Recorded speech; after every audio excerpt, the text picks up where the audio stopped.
So, apparently Bahar Mustafa has resigned from Goldsmiths University. I feel so sorry. Hello everyone, this is Champion Ugh! Damn it, I can't see a thing in this.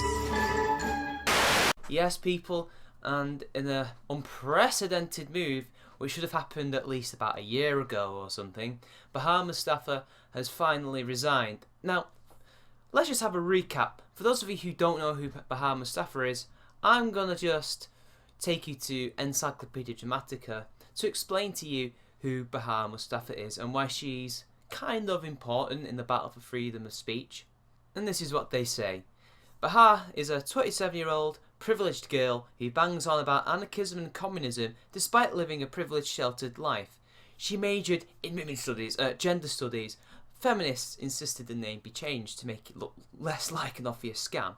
At the prestigious and expensive Goldsmiths University, which was undoubtedly paid by her parents. She now lives in their £450,000 home, which is incidentally also how much her mum weighs, while insisting she is a downtrodden minority and preaching for the downfall of society, one in which she feels she would fare quite well, despite being unable to get a job, her own flat, and probably having trouble using the microwave by herself. The combination of being a rich 20-something living at home, jobless college grad with a degree in feminism and an anarchism t-shirt means Bahar couldn't be a bigger cliche if she had brightly coloured hair, a nose ring and daddy issues, which of course she does. So, that is Bahar Mustafa. In more serious terms, Bahar Mustafa was the diversity officer of Goldsmiths College University, and basically what she did was organise a meeting of sorts amongst all the different groups of people that constitute Goldsmiths. So, Asian people, gay people, lesbian people, trans people, all these different types of people. Only, don't come if you're male, specifically if you're white male. I mean, if you're white and female, go ahead.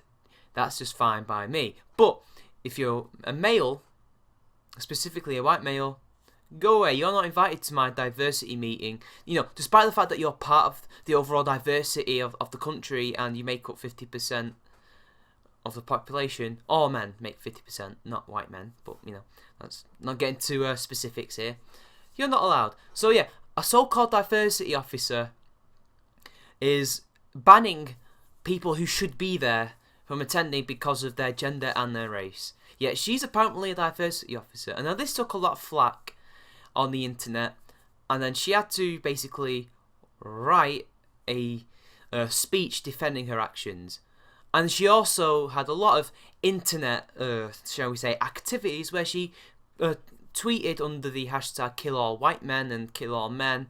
And she ended up getting arrested for this. People petitioned for her to lose her job, so that basically what they needed was a certain percentage of the students' union to vote her a vote of no confidence, and she would have to resign. I mean, now that this has happened, but for different reasons, which we'll get to.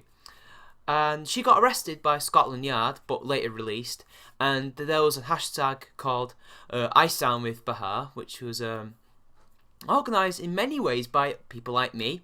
Although if you see my video about that, I was kind of somewhere in the middle. I was kind of like, I don't really stand with her, but at the end of the day, I'm not going to deny her freedom of speech. And I was proven to be correct, because as soon as she was released and she was asked about her unlikely allies in Milo Yiannopoulos and Katie Hopkins, of all people, she said, "They are not my allies. I don't need them. They're just right-wing bastards who are using this thing against me. They caused all this," when really it was her tweets.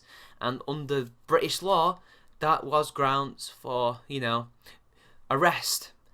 So now we've come a couple of months after this, and she's now resigned from the student union. And this is her little press release.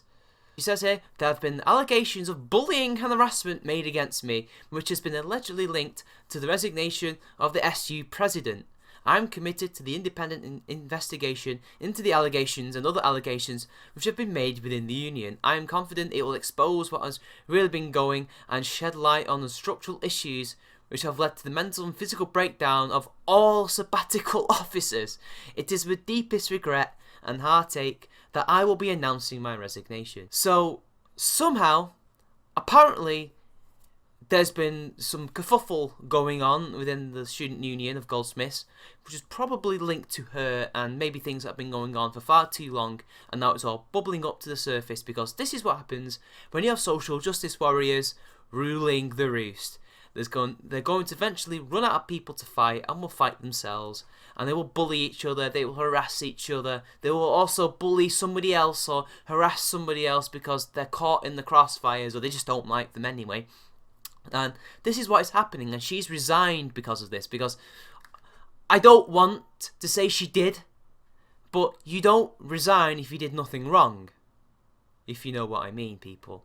She must have done something in order for this to happen, and I can't believe that all the sabbatical officers have had mental and physical breakdowns.